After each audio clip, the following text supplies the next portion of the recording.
and welcome back to the channel. Now, I want to look at this House of Commons Science and Technology Committee report that was published on the 8th of October, I think. Now, this is basically a committee that was set the task of reviewing the proposed drone rules that were coming up in the drone bill, or drone act, or whatever it is, and they've come back with some recommendations to the government. And I'm not going to go through the whole thing here because it just take way too long, but it's I think it's over 60 pages, and I'm going to put a link to this in the description of this video so you can go and have a look and see. I just noticed what is a drone? A drone is a term used as an alternative to unmanned aerial vehicle or unmanned aircraft. It can refer to anything else explained, blah blah. So it really doesn't define a drone. Any unmanned aircraft other than a balloon or kite having a mass not more than 20 kilograms without its fuel, but including articles or equipment installed or attached to the aircraft.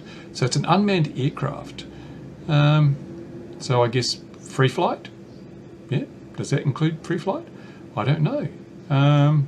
It says here that the legal definition of a drone now encompasses model aircraft, such as any so as such, any resulting legislative changes or regulations will impact both model aircraft and colloquially understood drones. So yeah, basically it's everything. So I'm not going to go through this whole document. I'm going to go back down here to the summary, which is, well, if I can get back up to it, doesn't have bookmarks here, so let's go back. Oh, here we go. Conclusions and recommendations. This is the bottom line. This is the stuff we've got to look at. Now, there's stuff here like they acknowledge the importance of having exclusion zones around airports. That's fine. I've got no issues with that. I think anyone with common sense would agree with that. Here is the bit that I'm not so fussed about, okay? It says here, there is a compelling case that the government should introduce a registration scheme designed to be able to identify all lawful operators and to ensure that there is a knowledge test for drone users. Let's just look at that first bit, this piece here first, before we go any further. Okay, so it's to identify lawful operators. Why? Why do you need to identify lawful ones? They're not the problem. Lawful operators, you can forget them. They're going to follow the rules. They're going to do everything by the book. They are not the problem. Why do you need a list of them? It's the people who are not going to use their drones lawfully. They're the ones you should be worried about. They're the ones you should be investing the time, effort, and money in tracking down and dealing with, not the law-abiding ones. A registration database, which, as it says here, simply identifies the law-abiding users, is simply a cost to them, an inconvenience to them, an imposition on them and their privacy, their right to privacy. But then it goes on and says, flying a drone is a skill, and therefore it is appropriate for there to be a test to make sure the operator is fit to operate a drone. Well, hang on a minute. So they're saying there needs to be a skill test. And skill is quite different to knowledge. Knowledge is just facts. Skill is eye-hand coordination. It's your ability to judge things. So how are they going to implement a skill test? I'd like to know that. They haven't talked about this here, but if General Joe Unwashed Public comes along and registers, he's got to do a knowledge test online, which, okay, the knowledge test, that's fair enough. But a skill test, really seriously? This, no, I'm not particularly happy with that. And then it goes down here, it says, this is quite important. If the registration fee dissuades individuals from registering, then this defies the purpose of the system. This is where it tells us this is the registration system. Here we go. The purpose of the system is to improve the safety of our airspace. And take great note of that. The purpose of the registration system is to improve the safety of our airspace. Let's go down a little bit further here, because in section 7, it says the government should acknowledge that the proposed registration system will do little to mitigate the risks from nefarious drone users who will simply bypass registration and testing. But hang on a minute, we've just been told up the page a bit that the purpose of registration is to improve the safety of the airspace. That's it, they said it. Where is it up here? Yeah, the purpose is to improve the safety of our airspace. But then down here, they say that it will do little to mitigate the risks from nefarious drone users. This is a contradiction. This is, one thing says got to register to be safe, and the other thing says registration is not going to mitigate the risk, so it's not going to improve safety. Sorry, who wrote this? Really, seriously, what were they drinking? What were they smoking? This doesn't make any sense. You are contradicting yourselves, people. So again, as I've said, and as they say here, registration doesn't serve any useful purpose other than to identify people who are not a problem. And why are you going to waste your time doing that? Absolutely not good enough at all. But it says here that the government should acknowledge the proposed registration scheme will do little to mitigate the risks from a nefarious drone user who will simply bypass registration. So they're saying, well, we need to put penalties in. And in fact, they say penalties for those who avoid registration should be set out clearly in the forthcoming drones bill. Penalties for those who avoid registration should be set out. Didn't I just say that? Yes. Okay. Oh, that's it. Italicized. Penalties. Damn thing. Go right. Here we go. Penalties for those who avoid registration should be set out clearly in the forthcoming drones bill. We recommend a sliding scale of penalties for failure to register, starting with a warning and culminating with a fine and prison sentence. Now, notice it didn't say fine or prison sentence, fine and prison sentence. And okay, fair enough. It's a sliding scale. So if you just forget to register, they just give you a warning. Oi, boy, register yourself because you've got a drone. You have to be registered. But if you just say, no, I'm not going to, or if you forget again, then you can get a fine. And if you still don't register, you can go to jail. You can go to jail for having a toy and not registering as a lawful user. Now, if this registration as a lawful user thing was a good idea, why aren't they asking everyone to register who's not a murderer? If you're not a murderer, you need to register on our Not a Murderer's registration database. So we know you're not a murderer, and then anyone else is a murderer, and we can lock them up. That's basically what they're saying here. And prison for the possession and use of a child's toy. No, seriously, are we talking fascism? I don't know. Since when has having a child's toy become a crime that justifies a term of imprisonment? Well, since this, I suppose. It's no. This is ridiculous. And this is another piece here. This is. They say, it is vital that the government respects recreational drone use and model flying communities and ensures that any further regulation or legislation does not dissuade people from joining such communities. Well, I'm sorry, but they've done that. I mean, would you really, seriously, would you want to become part of a hobby where if you forget to register or re-register yourself, you can go to jail for possession of a model aircraft or a child's toy? No, this is like crazy. And look at the other aspects of this whole thing. They're proposing a minimum age for registration as an operator. I think 16 or something. I'm not sure of the thing, but if you're an 8-year-old kid, you can't register. You cannot register, and if you're not registered, you can go to jail. So what are you doing? You're criminalising children. You're saying to children, you can't take part in this hobby because you're too young. You can't have a drone because you're too young. You can't have a foam model of a Spitfire, the plane that saved the British Empire from the invading Nazi forces. You can't have one of those because you're too young, and if you do have one, and you're going to go to jail. Seriously. And of course the response is, oh no, but you've got to remember that children are not prevented from the hobby. They can be, as long as they're supervised by an adult, then they can enjoy the hobby. But hang on a minute, these people are way out of touch. We don't live in the 1950s anymore. These days, a lot of solo parent families, mum works 2 jobs, earning enough money to pay the rent, and little Johnny goes off to school. He gets himself a model plane or a drone. He wants to go down the park and fly it. Well, mum can't just accompany him down the park and supervise him. No, she has to sit the online test for knowledge. She has to pay her £16.50. And now apparently she has to sit a skill test. She has to prove that she can fly the drone or the model aircraft. What solo mother holding down 2 jobs is going to have the time or the inclination to do that? I doubt any will. They've got far greater priorities in their life. So the kid is effectively banned from the hobby for fear of a fine or a term of imprisonment. So they've obviously completely lost the plot. They're saying it's vital that you don't damage the hobby, but you've destroyed the hobby through this ridiculous registration scheme and this age barrier to participation as a drone operator. I'm sorry, but you might as well take clause 8 out because it is completely null and void, because everything else you do does exactly this. It destroys this hobby. Absolutely unacceptable. So let's go down. Number 9. Now this is really important because I've said, if you watch my videos regularly, you'll know that I have often said, where's the risk assessment? I went to CAA in New Zealand and said, can I have a copy of your risk assessment you've used to create these drone rules? They said, we haven't done one.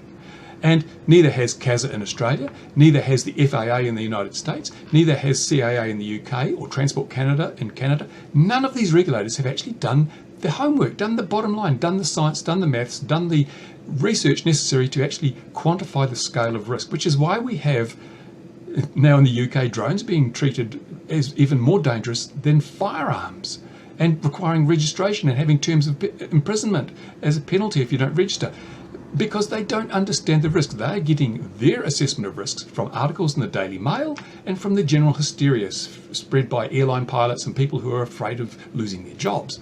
So fortunately, this report, one of the good things in this report is that it says, and let me just highlight it so you can read along with me, play along if you're playing along at home. It says, the government does not appear to have made any independent assessments of the potential economic benefits and the opportunities. Oh, actually, no, I've got this wrong. Sorry, that's the wrong section. Excuse me. There is another part here. Here we go. Risks. That's what I meant to do. So ignore what I just said. Here it says, we are concerned that there are differing accounts within the aviation community about the likely severity of damage of a drone collision with an aeroplane. Furthermore, there are differing accounts of the number of near misses, and the reliability of airprox reports has been disputed. The committee is concerned that there is no agreed position on the likely consequences of a drone airplane impact. Okay, we all acknowledge that. Nobody knows, and all the information to date's been utter rubbish. So it says the government should complete a substantive risk assessment of the risks drones pose to manned commercial aircraft and publish the findings of this assessment by the end of 2020. Remember that, end of 2020. If it is not possible to publish the result of this assessment due to security concerns, the government must provide this committee with evidential assurances that the work has been done. You can't publish it because of security concerns? Excuse me, what security concerns? Are you thinking that terrorists might suddenly realise, oh wow, drones could bring down an aeroplane? Well, I'm sure terrorists read the Daily Mail and they believe that now, but the reality is that if this risk assessment is done properly, it's going to actually show that the risk is nothing like that which has been spread by the media. So it would actually be much better for terrorists to realise that, hey, drones are not going to bring down an airline at any time. Doesn't matter how hard you try, you're not going to be able to do it. But anyway, the key thing is a risk assessment must be done by the end of 2020. Remember that, because it's very important. And I believe that the drone bill should not even be put before Parliament until the risk assessment is done. They should just drop what they're doing, leave it till they know the facts, they know the science, they know what the real risks are. Don't fart around working with the Daily Mail as your source of reference. It's not good regulation that you'll get out of that. Okay, now, though I was going to talk about 14, but I won't. Oh yeah, this one here, this like crazy stuff. We recommend the government make the weaponization of a drone a specific criminal offence with the upcoming drones bill and consider stringent penalties for those who take such actions. Well, hang on a minute. You want to make weaponizing drones a specific offence. What about weaponizing vehicles? How many car bombs have killed people around the world compared to the number of drone bombs that have killed people? But you're not making it a specific criminal offence to weaponize a car. Bicycles. Suicide bombers have cycled into areas on bicycles and blown themselves up. But you're not looking at making the weaponization of a bicycle a criminal offence. Backpacks. How many suicide bombers have put their explosives into backpacks? I think even on the London Tube wasn't a backpack involved there. Why don't you make it a criminal offence to weaponize a backpack? These are all things that have happened, that have taken human lives. You're weaponizing a drone hasn't taken human lives, at least outside of war, conflict areas, right? So why are you making it a specific offence and ignoring the actual real problems, the real problems with vehicles, bicycles, backpacks, pressure cookers in the US, the Boston Marathon bombings? They weaponise pressure cookers. Why don't you pass laws to make it a specific crime to weaponise a pressure cooker? Because that has happened and it's taken lives in America. But why pick on drones? Because you haven't done a risk assessment, because you don't know what the risks really are, so you're plucking stuff out of your ass. It's terrible. Anyway, and we recommend, this shows the lack of risk assessment. We recommend that the Ministry of Defence make malicious drone use as a top intelligence priority. What is malicious drone use? How do you maliciously use a drone? I don't know. And why make it a top priority? Have we had instances where drones have been used to steal away state secrets? I don't know of any. Is this really an issue? Doesn't the Defence Department have better things to do with its time than to deal with the issue of drones? I don't know. And then we have privacy. Let's talk briefly about privacy. Basically what this paragraph here says is that they should, the drone bill should clarify the legislation in relation to the privacy risks posed by drones, which, as we all know, are next to nothing. They should do it for commercial users and recreational users. Furthermore, the government should ensure that the drones bill make clear it is a criminal offence for both private and commercial users to capture an individual's data without their consent, and what the penalties are for such action. Well, hang on a minute, doesn't the UK have privacy laws, legislation? I know in New Zealand we have a Privacy Commission and a Privacy Commissioner and a Privacy Act, and all those things are designed to clearly define what is protected under law in terms of your privacy. You don't need to build it into a drone bill any more than you need to build it into a special law defining what you can do with a camera with a long lens, or a smartphone, or a tape recorder. Those things, it's a given. It's covered already in other acts. You don't need to duplicate it. Are you just trying to bump up the volume of this drone bill for no apparent reason? I think that is ridiculous. Absolutely ridiculous. Now, this technology, let's get on to this bit. The government should ensure that all drones, including existing drones, are electronically conspicuous within 2 years. Okay, what does it mean? Tell me, electronic conspicuity. What is electronic conspicuity? If you're flying FPV, you're already conspicuous. You're emitting a video signal, probably on 5.8 gigahertz. So if someone's got a 5.8 gigahertz receiver, they can pick it up, they can tell you there. But do they want your registration number? Do they want your GPS coordinates, your altitude, your height and shoe size? What do they want? It's not defined. And the thing is that within 2 years is not enough. Within 2 years, it's because there is no standard for this. And one thing that takes a lot of time is standards, especially in industries like aviation, where standards, have to last many, many years. ADS-B, you might say, well, let's just use ADS-B. But ADS-B has already been out there for decades, and it's old tech, and it's expensive, and it's heavy, and it's easily spoofed. So it's not suitable for this, because for all those reasons. You can't take a 250 gram model Spitfire and put half a kilo of electronic conspicuity on it. It's not going to work. And they've already said that. Don't want to disrupt the hobby. Don't want to ruin the hobby. Well, this is going to ruin the hobby. It's ridiculous. These people don't understand the technology. And then it says there is no justifiable reason why a drone should not have built-in safety features as standard, and the government must ensure that all manufacturers include safety features such as geofencing and electronic conspicuity as standard in their drones. Well, hang on a minute. So that means that if I go and buy a cheap mini-quad racing drone from Banggood, it will have to have geofencing and electronic conspicuity, even if I'm flying it under the trees or just in the local park, well out of the way of manned aviation. And that means you're going to have a GPS, you're going to have, and even in the case of like a Spitfire, a little toy Spitfire, 251 gram foam Spitfire, it's going to have a GPS, it's going to have a flight controller, it's going to have a transponder. Seriously, how is a kid going to afford this? How is little Johnny, 8 years old, who's busy trying to dodge the cops so he doesn't go to jail because he can't legally fly, how is he going to afford a plane when over half of its value is just going to be in electronic conspicuity and geofencing equipment? You're killing the hobby. You are killing the hobby. You've said you don't want to do it, but through these clauses, you are clearly setting out to do so. And then it says it should be a criminal offence to disable these features. Seriously, a criminal offence. You should go to jail if your geofencing doesn't work, or if I've got no. And then of course, even if you've got a drone now, you're going to have to retrofit it with electronic conspicuity within the next 2 years. So the your tiny whoop, don't worry, put your half a pound of ADS-B gear on it, it'll be just fine. No, I'm sorry, these people are out of touch with reality. What have we got here? There was counter UAV. This bit at the end here. This is quite. Remember I spoke about that risk assessment. It has to be done by the end of 2020. Well, then look at this. There is a notable distrust towards drones amongst the general public that needs addressing in the UK. Or if the UK is to maximise opportunities presented by drones, the government should act to improve public perception and awareness of drones by launching a public awareness campaign no later than summer 2020. So the middle of 2020. That highlights the opportunities presented by drones and informs the public on let me just highlight this piece, on the reality of the risks posed by drones. Well, okay, how are you going to do that if your risk assessment isn't due until the end of 2020? You can't tell people about the reality of risks until you've done that risk assessment, because otherwise you're just plucking figures out of your ass and reading the Daily Mail, aren't you? So you can't do this by the middle of the year if the risk assessment isn't due till the end of the year, can you? The timing. These people just not talking to each other or something? How could your timeline doesn't even match up? So you can't make these recommendations if you're recommending something be done before the information is going to be available. And I'm sorry, but who the people that made up this committee, seriously, how were they qualified for this? Because they've just contradicted themselves repeatedly, and then they've stuffed up the timeline.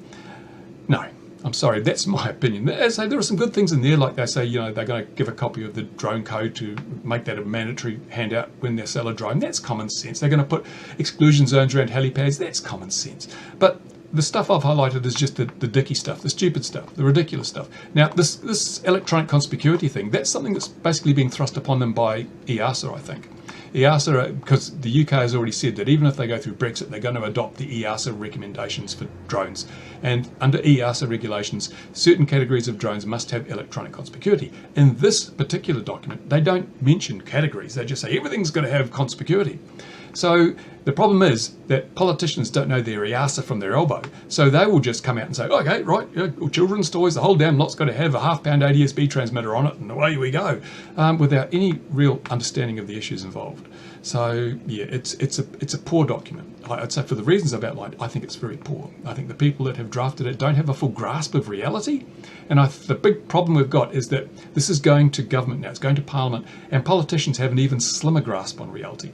And they will take this information and they will create very bad regulation. They will destroy the hobby for the reasons I've outlined. Little Johnny will never get to fly his plane in the park unless he wants to go to jail, unless his mother wants to go to jail. And we're going to have a whole hobby which is going to be totally penalised because no one's done the risk assessment. And I would say to the UK government, don't make a drone bill until you've done that risk assessment. That should be the first step, not something to be done in a year's time. It should be done before you start handing out draconian regulations and prison terms, seriously, terms of imprisonment, before you even know the scale and the magnitude of the risks associated with these things. And if we look at the history, if we look at the last 10 years, flew my first drone in 2009, if we look at the last 10 years, not one person has been killed anywhere in the world through the recreational use of multi-rotor drones. Yet you want to throw people in prison if they don't register them. Does that sound like a sensible government? Does that sound like reasonable and fair rules? No, it doesn't. It sounds like a fascist state to me. It sounds like power gone wrong. And don't forget that under this, the police will be given new powers to seize, stop and search you. Because the drones are now like firearms, they're like drugs, they're contraband basically. So the police will be able to break into your house and rifle through it to find a drone if they think you've got a drone. And the police are then going to report back whether these powers are adequate. The police are going to say, oh no, we've got too much power. No, take some of the power away from us. They're never going to do that. We know how power works. Power corrupts. And once people get power, they want more. And there's no point in this. There's no point. How many lives are they going to save through all this extra draconian measures, the imprisonment, the powers they're giving the police? How many lives will be saved? Will they halve the death toll associated with the recreational use of multi-rotor drones? No, they won't, because there is no death toll. Anyway, that's my little rant on that, because a lot of people emailed me and said, oh, have you read that document? What do you think? What do you think? So I thought I better do a response. This is my response. If you've got comments, put them in the description, or below the description of this video down there where YouTube provides a part. If you think other people should know about this, oh, there goes my phone. Hang on. I love it when I'm working at home, the phone goes. Yeah, if you think other people should see this video, then please share the link via social media on your Twittergram or your Instaface, and try and create some discussion. What should you do now? If you're in the UK, what should you do? Well, you should just wait. You should wait. This is just a recommendation to government. It's not the drone bill. It is just what they're recommending to government. That's the worry, though, because that's say politicians, slim grasp on reality. They'll just take the worst of it and turn it into law. And wait and see what happens in respect to BMFA and this membership thing with the BMFA. I don't think I covered that, did I? I'll just better go and do that now before I forget. Yeah, we recommend the government consider a system where organised clubs and societies get to register as one, so as not to financially burden each member. Now, that's interesting, because that's what was floated originally for the BMFA, and then they decided no, because then they have a liability as the operator, because they're looking at changing that. That would be quite good if they did that, but it's not a fait accompli. And also, you want to know what's happened. If you've registered with the BMFA, is the BMFA going to have to give all your details to the CAA or the Department of Transport, where it can be fished and go out onto the black market and be sold? We don't know. These things should be defined, but I'd say wait and see what happens. my best recommendation, as I said, is that the government does nothing until they have the risk assessment. But they're not going to wait because they're government. They're going to roll out rules, because what's the point in being in power if you don't abuse it? They're going to roll the rules out. When the rules are rolled out, when the drone bill is put before Parliament, turned into an act or whatever, then decide what to do. The BMFA at the moment says don't register, so I would back that up and say don't register. Once the drone bill turns into legislation, you get a better idea. If they say everyone has to register individually, then I'd say don't register anyway. Just say, okay, I'm going to take a break. I'm going to take a break. I'm going to watch XJet's videos. I'm going to fly vicariously through these guys in New Zealand, or get some sub 250 stuff and just go and have a ball, because it really is a lot of fun. Fly to sub 250 so you don't have to register. And then if the whole thing falls apart, if people don't register, then the database is of no value and they realize they're wasting money and it's embarrassment to them. So hopefully then that would dismantle all this stuff. And by the end of 2020, if you wait until the end of 2020, the risk assessment comes out, you're going to have really good grounds to say, we told you it wasn't risky. And you've put all these ridiculous rules in place. Repeal the drone bill, give us some sensible regulation commensurate with the level of risk that has been proven to you through the risk assessment. That's what I'd say. That's what I'd say you should do. There you go. So thank you very much. Thanks to my Patreon supporters. They made it possible to create this inordinately long video without mid-roll ads down the bottom. Yay for Patreon. And if you want to support this channel, well, there's links in the description you can follow if you want to buy stuff from Banggood, or you want to join my Patreon. I don't mind. I mean, I do this as a public service to the model flying community. I've been flying models for over 60 years, and I feel it's time to pay back, give back. And so I like to bring my insights, my experience, my knowledge, my understanding of the hobby and the people in it to issues like this. So hopefully we can educate politicians and rule makers to do a better job, because to be honest, this is crap. Anyway, thanks for watching. Bye for now.